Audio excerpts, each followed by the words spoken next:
The slap came before the accusation. Crystal shattered against marble. Gas ricocheted off the cathedral ceilings. The chandelier trembled slightly from the vibration of raised voices. "Pick it up," Mrs. Veronica Cade said coldly. Amara Bello did not move at first. The sting on her cheek burned hotter than the humiliation in her chest. A thin line of blood glistened on her lip where her teeth had caught skin.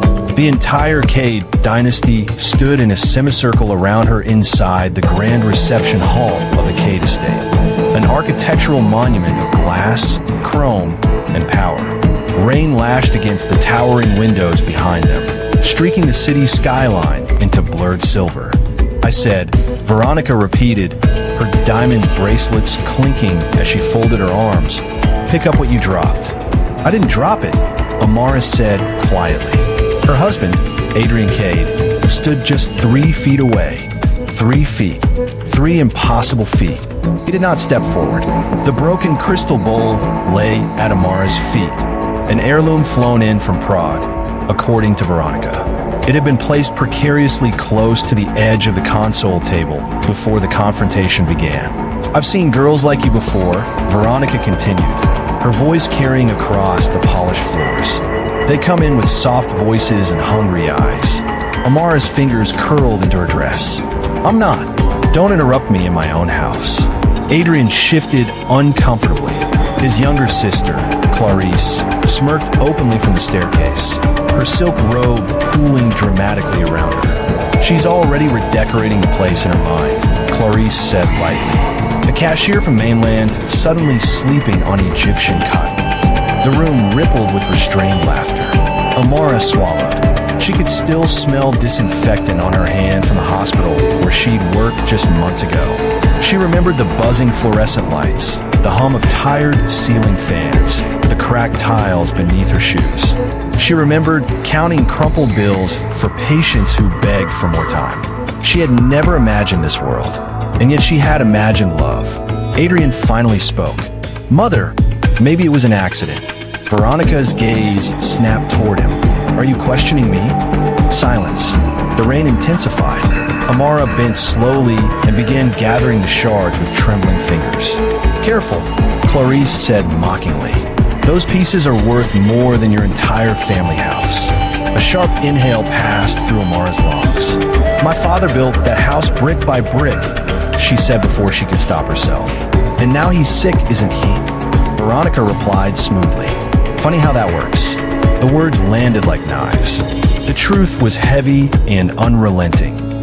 Her father, Samuel Bello, lay in a government hospital bed across the city, machines breathing in shallow rhythm beside him. "Mother," Adrian said again, quieter now, but Veronica had already turned away. "This marriage is on probation," she announced. "And you, Amara, are on display." Thunder cracked across the sky. From the far corner of the hall, unnoticed by most, a frail-looking woman in a faded uniform watched everything. Her name, according to the staff registry, was Grace. She held a cleaning cloth in one hand, and she did not blink. 2 weeks earlier, Amara had stood in this same hall with hopeful eyes and a borrowed smile. The wedding had been extravagant. Cameras flashed. Politicians shook hands.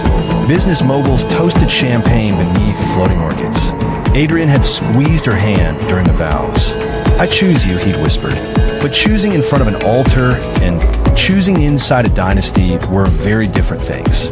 Now, as she placed the last shard of crystal into Veronica's manicured palm, Amara felt something fracture inside her too. Grace stepped forward quietly and knelt beside her. "Miss," the older woman said gently, her voice surprisingly steady. "Let me help." "I can do it," Amara whispered. Grace's eyes met hers. "You can," she said, "but you don't have to do it alone." There was something in her tone, measured, observant. Amara nodded faintly. Across the room, Veronica watched the exchange. "Grace," she snapped, "you're here to clean, not console." "Yes, ma'am." Grace lowered her head obediently, but as she rose, her gaze lingered on Amara for a fraction longer than necessary, and something unreadable flickered there. That night, rainwater streamed down the estate's long driveway as Amara stood alone in the guest wing, an architectural afterthought disguised as generosity. Adrian entered quietly. "You shouldn't have argued," he said softly. Her heart cracked again. "I didn't argue. I defended my father." He sighed. "You don't understand how things work here." "Then help me understand," she pleaded. "My mother protects this family's legacy, and I'm a threat? It's not that simple." "Then what is it?" Her voice trembled. "What am I to you here, Adrian?" He ran a hand through his hair. "You're my wife." The words fell hollow. "Then stand beside me," she whispered. He hesitated, and that hesitation said everything. Days passed. Tests began. The petty cash envelope for the foundation disappeared. It was found in Amara's handbag. "I've never seen that before," she insisted, her hands shaking. Clarice folded her arms. "Convenient." Veronica's lips thinned. "We will not tolerate theft." Adrian stared at the envelope like it had personally betrayed him. Then Grace spoke from behind them. "I saw Mississippi Clarice place something near the sitting room earlier," she said calmly. The room froze. Clarice's face paled. "Are you accusing me?" "I'm stating what I observed," Grace replied. Security was called. The envelope was traced.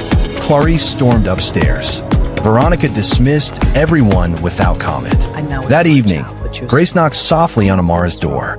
"Why did you defend me?" I'm here. Amara asked. Grace sat slowly in the armchair.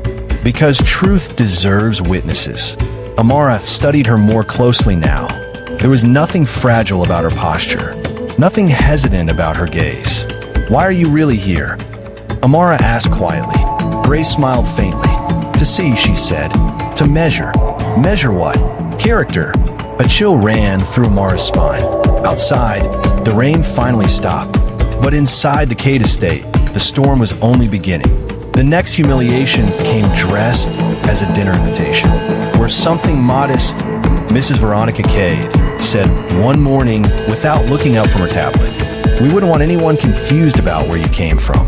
The Cade Foundation's annual donor banquet was 3 nights away, a glittering affair hosted in the family's private event pavilion overlooking the lagoon.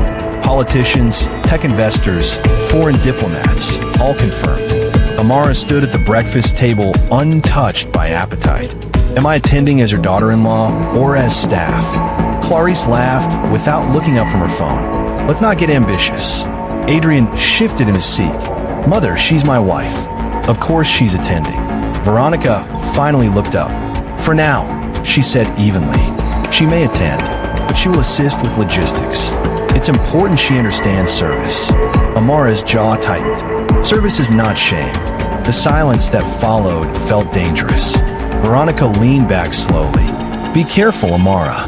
Pride looks different on people without pedigree." The words hung like smoke. From the far corner, Grace quietly polished the silver tea tray. She missed nothing. That afternoon, Amara stood on the hospital balcony watching a storm build over the city. Her father's breathing had grown labored. The machines beside his bed hummed in strained rhythm. "Deposit is due tomorrow," the nurse reminded her gently. "How much?" Amara asked, though she already knew. The number landed like a verdict. She called Adrian. "Can we talk?" she asked when he answered. "I'm in a board meeting." "It's urgent." A pause. "What is it?" "It's my father. The hospital." Amara, he interrupted softly. "If I move money without consulting the trustees, it will raise questions." "He's dying." "I know, but optics matter." She closed her eyes. "My father doesn't have optics, Adrian. He has failing lungs." Silence crackled between them. "I'll see what I can do," he said finally. The line went dead. Amara lowered the phone slowly. From behind her, Grace's voice came unexpectedly. "Does he hesitate often?" Amara startled. "You shouldn't be here." "I brought soup," Grace said calmly. "But I can leave." "No," Amara whispered, tears finally spilling. "Please stay." Grace stepped beside her at the railing. "Your husband is not cruel," she said quietly. "He is afraid." "Of what?" "Losing the throne he never asked for." Amara wiped her face. "And I'm collateral?" "Perhaps," Grace replied. "Or perhaps you were the test." The word lingered. "What test?" Amara asked. Grace did not answer directly. Instead, she pulled an envelope from her apron and placed it gently into Amara's palm. For the hospital, she said. Amara immediately tried to hand it back. No, I can't. You can't, Grace insisted. It will look like... Dignity is not weakened by accepting help, Grace said firmly. It is weakened by surrendering integrity. Their eyes locked. I will return it, Amara whispered. Grace smiled faintly. I expect you will. The banquet night arrived wrapped in golden twilight. The pavilion shimmered under string lights. Waiters moved like choreography. Crystal glasses chimed. The scent of imported roses mingled with ocean air. Amara wore a simple navy gown, elegant but restrained. As guests arrived, whispers followed her. That's her, the hospital girl? Ambitious, isn't she? Clarice floated beside her like a shark. Try not to embarrass us. Amara inhaled deeply. A stack of sealed donation envelopes was placed into her hands by one of the foundation managers. Deliver these to the private vault upstairs, he instructed. Adrian caught her wrist gently before she left. Just get through tonight, he murmured. Stand beside me, she whispered back. His eyes softened, but he said nothing more. She climbed the staircase alone. Halfway up, the lights flickered. Then darkness swallowed the room. Gasps echoed downstairs. Emergency lights blinked red. Amara froze.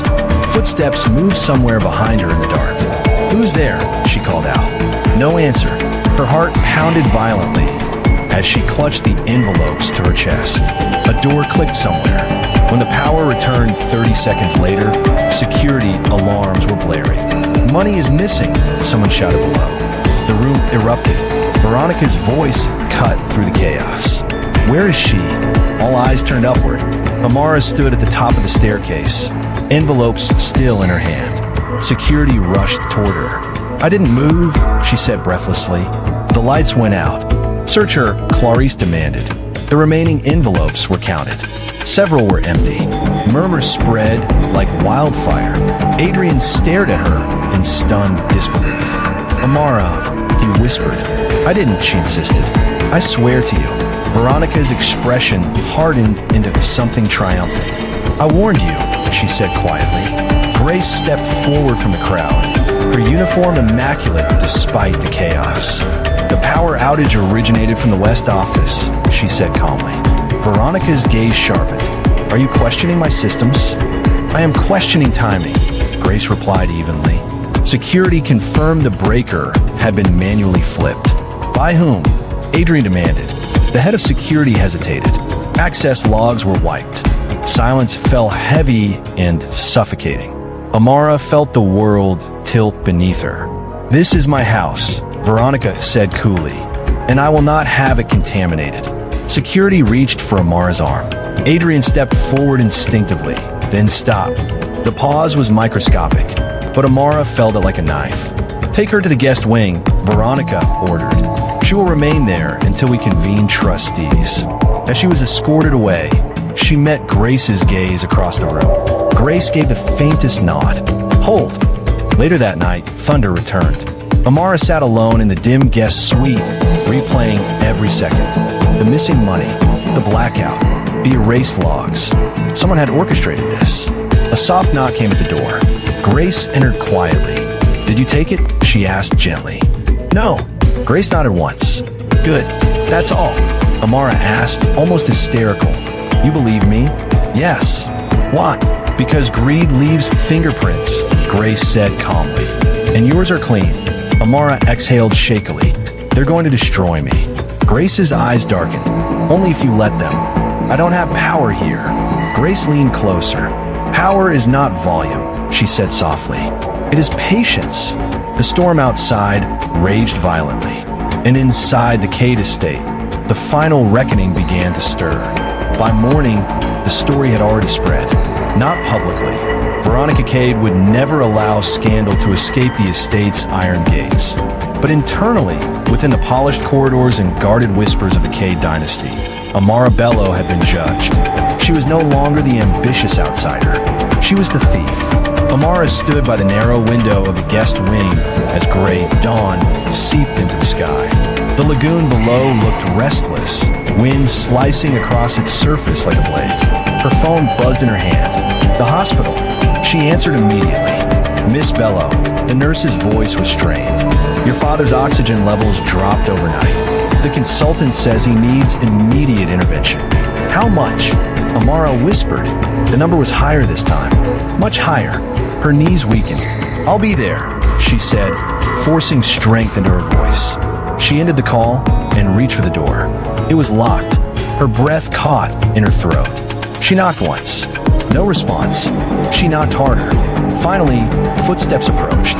The door opened to reveal Clarice leaning lazily against the frame. Going somewhere. Clarice asked sweetly, "My father is critical." "Oh," Clarice said, examining her manicure. "That's unfortunate. You can't keep me here." "Technically," Clarice replied, "this is for your own good. We wouldn't want you running off with more foundation funds." Amara's hands shook. I didn't take it." Clarice's smile faltered for a fraction of a second. Barely noticeable, but enough. "Prove it," she said coolly, and walked away. The door slammed shut again. Amara pressed her forehead against the wood. "Please," she whispered into the emptiness. "Please don't let him die." A quiet voice spoke behind her. "He won't." She turned sharply. Grace stood near the sitting area, as though she had always been there. "How did you get in?" Amara asked. "I have keys most people forget exist," Grace replied calmly. "My father needs surgery. They won't let me leave." Grace studied her carefully. "And if you had to choose," she asked softly. "Choose what? Your dignity or his life?" The question sliced through her. Amara's breathing became shallow. "I won't steal," she said hoarsely. "That was not my question." "Then what are you asking me?" Grace stepped closer. "If accepting help from a very family that humiliates you could save him, would you bow?" Amara's silence stretched painfully. "I would kneel," she whispered, "but I would not lie." Grace's eyes flickered. Approval? Satisfaction? Before Amara could speak again, the guest wing door burst open. Adrian stood there, disheveled, eyes rimmed with exhaustion. "Mother called an emergency trustees meeting," he said quickly. "They're finalizing your removal from the foundation." "My father." "I know," he cut in. "I saw the hospital email." "Then help me," she said, stepping toward him. "Please." He looked torn apart. "If I override the board without evidence, I lose everything." "And if you don't?" she asked. His silence answered. Grace moved forward deliberately. "You will lose more," she said quietly. Adrian turned sharply. "With respect, Grace, this is family business." Grace's expression remained unreadable. "Exactly," she replied. The trustees' meeting was held in the estate's lower conference hall, an austere room with glass walls and steel columns. Rain hammered against the skylights overhead. Amara was escorted in as though she were already convicted. 5 trustees sat around the long table. Veronica stood at the head. Adrian took his seat slowly. Clarice leaned against the back wall, arms crossed. Grace entered last, carrying a simple folder. Veronica began. "Ladies and gentlemen, the events of last evening have compromised the integrity of the Cade Foundation. Donation envelopes were tampered with during a blackout. Access logs were erased. Funds are missing." She turned to Amara. "And the only person in possession of those envelopes at the time was you." "I did not take anything," Amara said firmly. "Then explain the blackout." "I can't." "Convenient." Adrian finally spoke. "Mother, security confirmed the breaker was manually flipped from your office corridor." A flicker of irritation crossed Veronica's face. "Security also confirmed the logs were wiped." "Yes," Adrian said carefully. "Wiped using executive clearance." The room stiffened. Veronica's gaze sharpened. "Are you accusing me?" "I'm asking questions." Grace stepped forward and placed a folder on the table. "Perhaps these will assist," she said. Veronica's eyes narrowed. "You forget your place." Grace met her gaze calmly. "On the contrary," she replied. Adrian opened the folder. Inside were printed access reports, backup server timestamps, and a secondary camera angle from the west hallway. The only camera not connected to the main grid. The footage played on the screen. Clarice appeared. She moved quickly down the corridor, just seconds before the power outage. She entered Veronica's private office. Moments later, the lights went out. A collective inhale filled the room. Clarice's face drained of color. That doesn't prove anything. It proves proximity, Adrian said. Veronica's composure began to crack. Enough, she snapped. This circus ends now. Grace stepped forward fully. No, she said quietly. It begins. Her voice changed. It was no longer soft. It carried weight. Authority. The room fell still. Grace removed her glasses. She straightened her posture. And suddenly, she did not look like staff at all. My name, she said evenly, is Eleanor Cade. The name struck the room like thunder. Adrian's breath caught. Grandmother? Veronica staggered back a step. Eleanor Cade, founder of the Cade Empire, matriarch long believed to be living abroad in seclusion, stood before them in a maid's uniform. I have been here for months, Eleanor continued, watching, listening, measuring. Her eyes moved from Clarice to Veronica and finally to Amara. Character, she said. Silence roared louder than the storm outside. Veronica recovered first. This is absurd. No, Eleanor replied. What is absurd is believing legacy is protected by cruelty. Clarice stammered. She's lying. The missing funds, Eleanor interrupted calmly, were transferred to a shell account linked to your private investments. She slid another document across the table. Clarice's hands trembled. Veronica's voice dropped to a whisper. You would disgrace your own daughter? I would save my family, Eleanor said evenly. Adrian stood slowly. Is this true? He asked his mother. Veronica's silence was answer enough. The empire cracked in that moment. Not from outside attack, but from within. Eleanor turned to the trustees. Effective immediately, Veronica Cade is removed from executive authority pending forensic audit. Gasps. Clarice began to cry. Amara stood frozen, heart pounding violently. Eleanor faced her last. You were tested, she said softly. Amara's voice trembled. What? Because power attracts masks, Eleanor replied. I needed to know if you wore one. And Eleanor's expression softened. You did not. Outside, lightning split the sky. Inside, the dynasty shifted forever.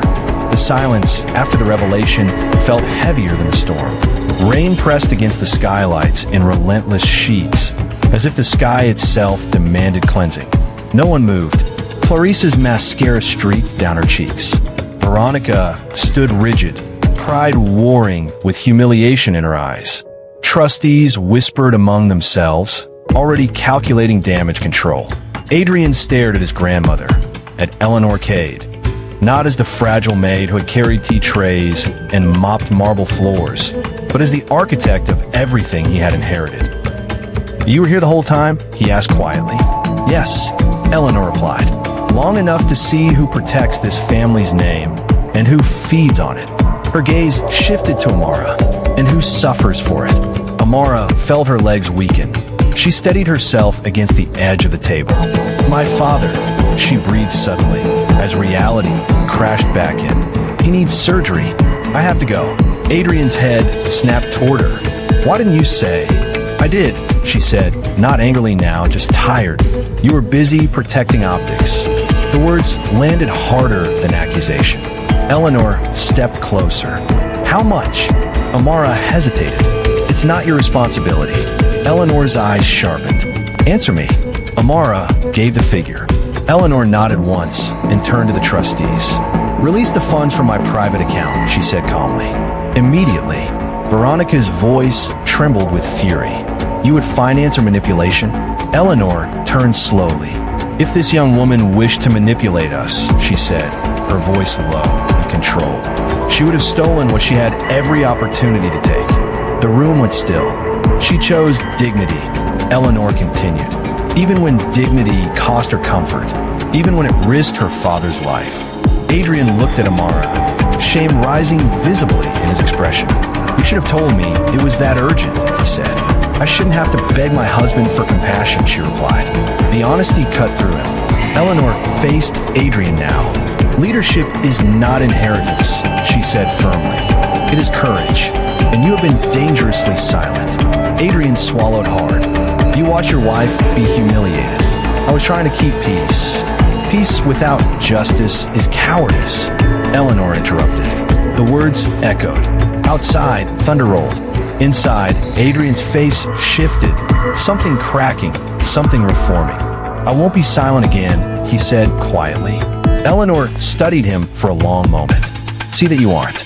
The hospital corridors smelled of antiseptic and fear. Amara rushed toward the ICU doors. Adrian only steps behind her. Eleanor walked with steady composure despite her age, commanding attention without raising her voice. Samuel Bello lay pale against stiff white sheets, oxygen tubes tracing fragile lines across his face. Amara took his hand immediately. "Daddy," she whispered. "I'm here." His eyelids fluttered weakly. "You came," he murmured. "Always." Adrian stood back at first, guilt written across him. Eleanor observed quietly from the doorway. The surgeon approached. "Payment has been confirmed," he said briskly. "We're preparing the theater now." Amara turned, stunned. "That was fast." Eleanor gave a small nod. Efficiency is a habit. Tears filled Amara's eyes. Not from humiliation this time, but from relief. She turned to Eleanor. "Why?" she asked softly.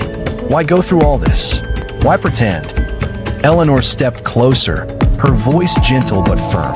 "Because wealth distorts truth. When people know who you are, they perform. I needed to see reality. And what did you see?" "I saw a young woman mocked for her background who still helped strangers in hospital corridors." Eleanor's gaze held hers. "I saw you pay for a child's medication with money you could not afford." Adrian looked sharply at Amara. "You what?" "It wasn't important," Amara whispered. "It was everything," Eleanor corrected.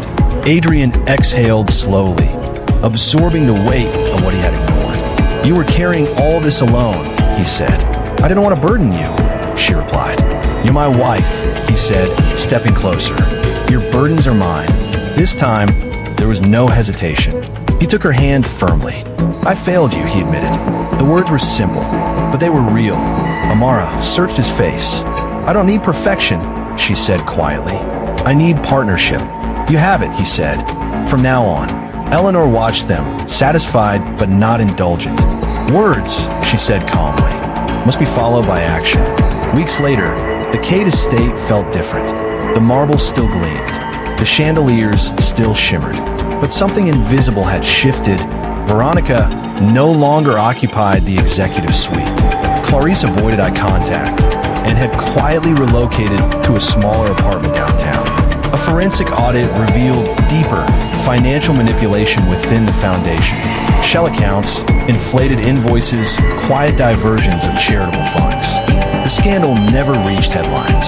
Eleanor ensured that. But internally, consequences were swift.